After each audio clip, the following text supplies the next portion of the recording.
días, bienvenidos. Estamos empezando nuestro tiempo devocional en esta mañana. El día de hoy estamos en nuestro devocional número 64.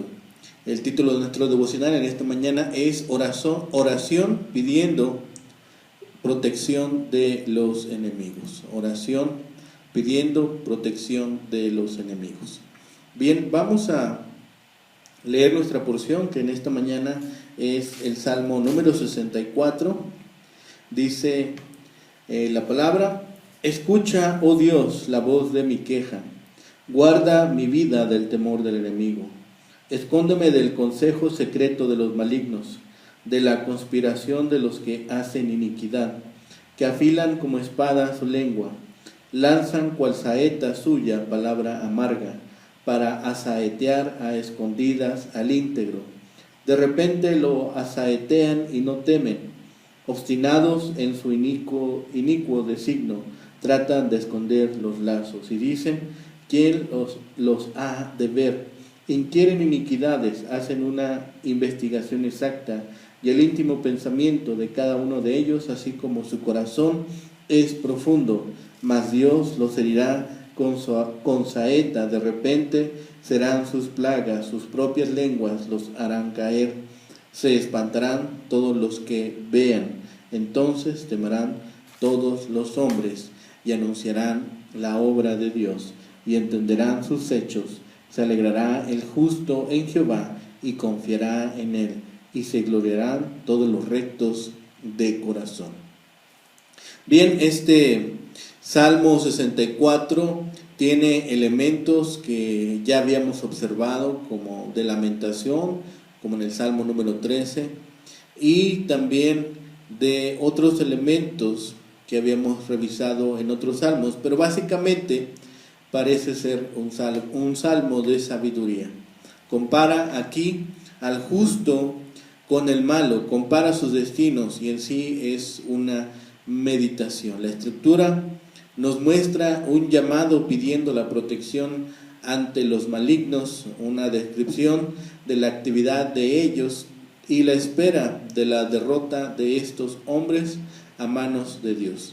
Es una descripción al mismo tiempo de la alegría de los justos. El Salmo 64 es atribuido a David, aunque muchos podrían pensar que está hablando cualquier otro rey o cualquier otro hombre piadoso en esta porción de la Biblia. El Salmo 64, es general, sin referencias particulares que nos ayuden a hacer alguna lectura adicional, pero lo que sí es que marca el contraste entre buenos y malos, y a la vez estos tienen su propia individualidad. Es una oración pidiendo en este salmo el salmista que lo proteja de las maquinaciones de los enemigos, la destrucción de los malos y la alegría que está en el corazón de los hombres buenos. Este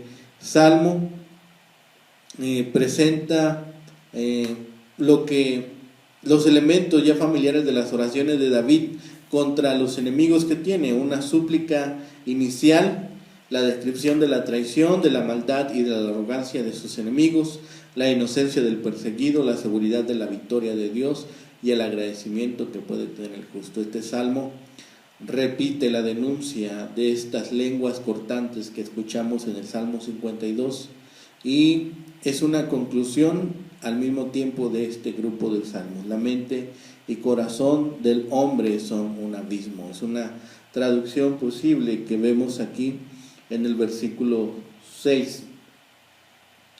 Y son palabras que describen las inútiles artimañas de Saúl contra David, y también caracterizan la traición que sufrió por parte de Absalón. Igualmente podemos decir que son un buen resumen las artimañas de todos los pecadores de todos los tiempos y de todo lugar. Y a pesar de estas artimañas, los impíos fracasarán. A pesar de estas intrigas, el recto corazón vivirá por siempre para alabar al Señor. En este salmo vemos una solicitud de apoyo divino contra una serie de enemigos de gran poder e importancia que se organizan como un ejército para calumniar y perseguir a una persona inocente, y como si fuera de un ataque militar con espadas y flechas. El salmista, que es víctima de estas intrigas, confabulaciones y mentiras de sus adversarios, pide ayuda al Señor, que tiene la capacidad y el deseo de transformar el curso de las acciones humanas y hacer que sus enemigos caigan en sus propias trampas y engaños. El Salmo revela en esta maestría, en su confección, sensibilidad artística y belleza poética. Presenta la súplica de una persona que ora, a la vez que habla de quienes son responsables de sus penurias y de las formas en que se organizan y llevan a efecto sus planes malvados. Este salmo lo podemos estudiar como si se tratase de un lamento individual, como si se tratase de solamente una petición de forma personal, porque describe de una forma muy vívida los tortuosos caminos que le hacen transitar los malignos a un hombre justo. El poema pone de manifiesto las ansiedades del salmista ante las amenazas y conspiraciones de sus enemigos, y se presenta delante de Dios para pedir protección y ayuda. Es este salmo que también nos presenta los peligros que presenta su vida, no por tanto, no por una razón de alguna catástrofe nacional o personal, sino utiliza en este salmo un lenguaje que nos hace pensar en otras personas que están poniendo su vida en peligro. Son estos temas en el cual nos hace ver que la vida de David estuvo llena de peligros, que estuvo llena de situaciones en las cuales pusieron su vida en riesgo, y de todas y cada una de ellas Dios lo sostuvo y lo mantuvo a salvo. En los primeros 2 versículos del Salmo vemos la petición del salmista. Dice Salmo 64, versículo 1 y 2: Escucha, oh Dios, la voz de mi queja, guarda mi vida del temor del enemigo, escóndeme del consejo secreto de los malignos, de la conspiración de los que hacen iniquidad. El salmo comienza con la súplica y queja del poeta.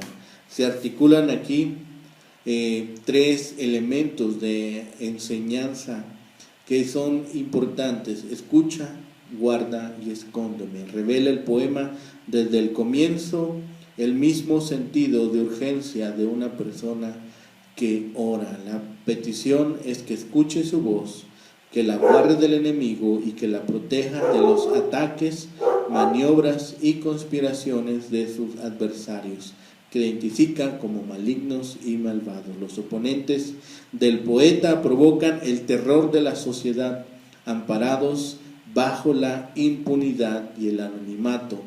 Matan y tratan de ocupar la posición de Dios. Se pone de relieve rápidamente la necesidad del salmista y la peligrosidad de los conspiradores. La primera sección del Salmo ubica al lector y orante en el contexto de la crisis y del peligro que está viviéndose.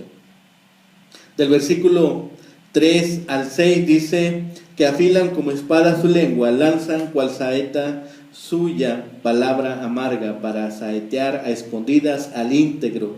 De repente lo asaetean y no temen, obstinados en su inicuo designio, tratan de esconder los lazos y dicen: ¿quién los ha de ver? Inquieren iniquidades, hacen una investigación exacta y el íntimo pensamiento de cada uno de ellos, así como su corazón es profundo. Prosigue aquí en estas líneas el salmista con la descripción de las personas que se confabulan y presenta con lujo de detalles sus maquinaciones, artimañas y complot que llevan a cabo en su contra. De acuerdo con el poema, sus enemigos tienen lenguas que son como espadas y sus palabras son amargas y peligrosas como las saetas. Los ataques son no son otra cosa que mentiras y calumnias. Los adversarios del salmista se esconden para dispararle flechas sin temor, preparan lazos a escondidas para sorprenderle y organizan cuidadosamente sus maldades y ataques. Son malhechores peligrosos, pues mediante las murmuraciones y los falsos testimonios destruyen reputaciones y vidas. Las imágenes son militares. Hay un ambiente psicológico de guerra. Hay persecución y desesperanza. Quienes atacan y conspiran con engaños contra el salmista son como soldados dispuestos para la batalla o como cazadores que se aprestan para cazar a una presa por medio de trampas. El salmista se presenta ante esos ataques y adversarios como una persona frágil e impotente, intimidado por el poder y de sus enemigos. En esta sección vemos a la calumnia como uno de los personajes principales y que es posiblemente alguna cita de algún proverbio que nos hace pensar en la fuerza que tiene la calumnia. La gente conspiradora planea sus maldades y organiza cuidadosamente sus acciones. Esa actitud hostil e insana se fundamenta en lo que emana de lo más profundo de sus corazones, que es una manera de indicar que sus maldades no son el resultado del azar o la improvisación, sino el producto de las actividades agresivas y malévolas que surgen de lo profundo de sus vidas. Para el versículo 7 al 10 dice: mas Dios los herirá con saeta, de repente serán sus plagas, sus propias lenguas los harán caer, se espantarán todos los que los vean, entonces temerán todos los hombres y anunciarán la obra de Dios y entenderán sus hechos. Se alegrará el justo en Jehová y confiará en él, y se gloriarán todos los rectos de corazón. Para esta parte final, el poema introduce las reacciones de Dios a las actitudes de los conspiradores de maldad, así como si de un guerrero se tratase. El Señor responde a los ataques y maquinaciones de los enemigos del poeta con saetas. Además, ataca con plagas y cambia el curso de las cosas para hacer que los atacantes y adversarios reciban las maldades y los ataques que prepararon contra el salmista. Para sorpresa de los enemigos del poeta, la respuesta divina tomó dimensiones militares y transformó las dinámicas del conflicto. Es aquí el resultado de la intervención divina, la sorpresa de quienes presencian el resultado de sus acciones salvadoras. La gente se espanta y amedrenta, se anuncia las obras de Dios y se comprende sus actos. Por estas manifestaciones del Señor, la gente se alegra y confía. Los hombres y las mujeres rectas se glorían en él. El Salmo, que comienza con una súplica y queja, finaliza con una afirmación de las manifestaciones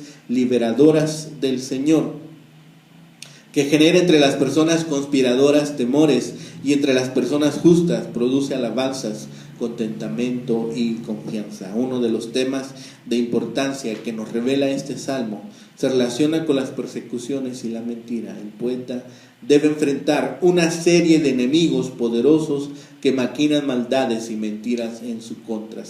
Su esperanza está puesta en Dios, en el poder y en el deseo que Dios mostrará para apoyar su causa y responder a los ataques enemigos con valor, autoridad y poder. De acuerdo con estas narraciones del Nuevo Testamento, Jesús padeció persecución desde su nacimiento hasta su muerte.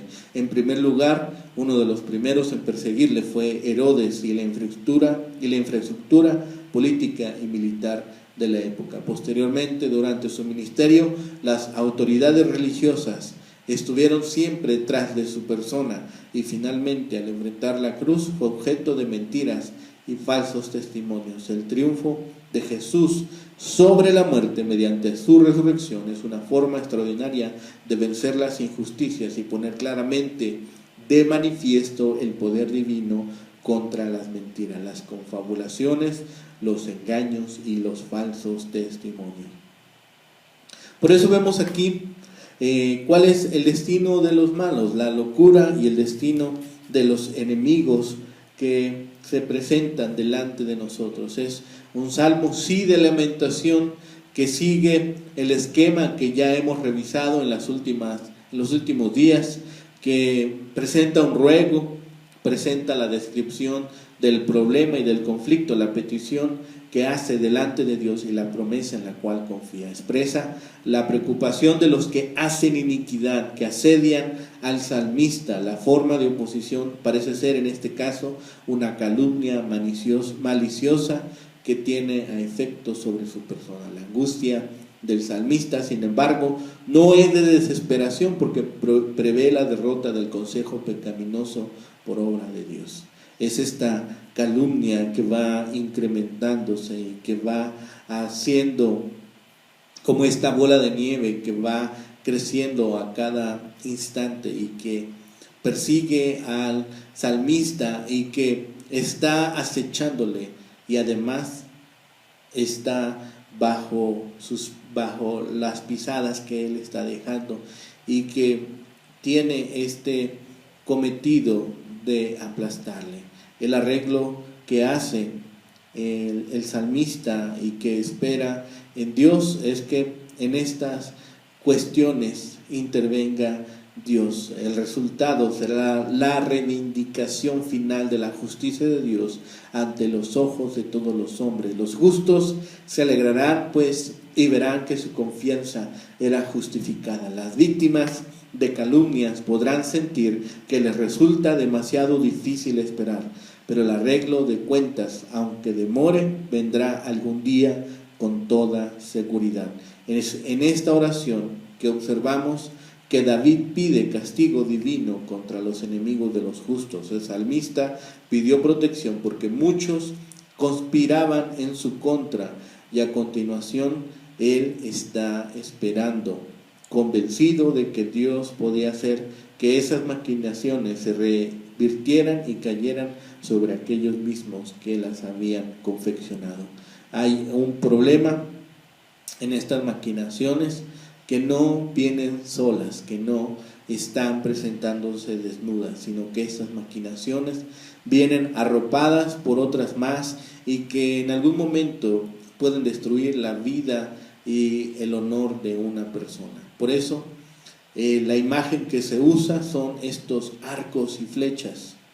El acontecimiento entre los malos y los justos, entre Dios y los malos. La primera batalla parece estar totalmente dominada por un lado. El justo David está cercado por una multitud de villanos. Él no tiene flechas y ellos tienen sus aljabas llenas, estos elementos que servían para transportar las flechas. Pero él tiene un arma secreta que es la oración y la usa para pedir ayuda de su compañero invisible. En primer lugar, alza su voz a Dios para ser preservado del temor y para ser protegido de los complots de los malos. Entonces le entrega un informe a Dios, como daría un espía acerca de la situación del enemigo.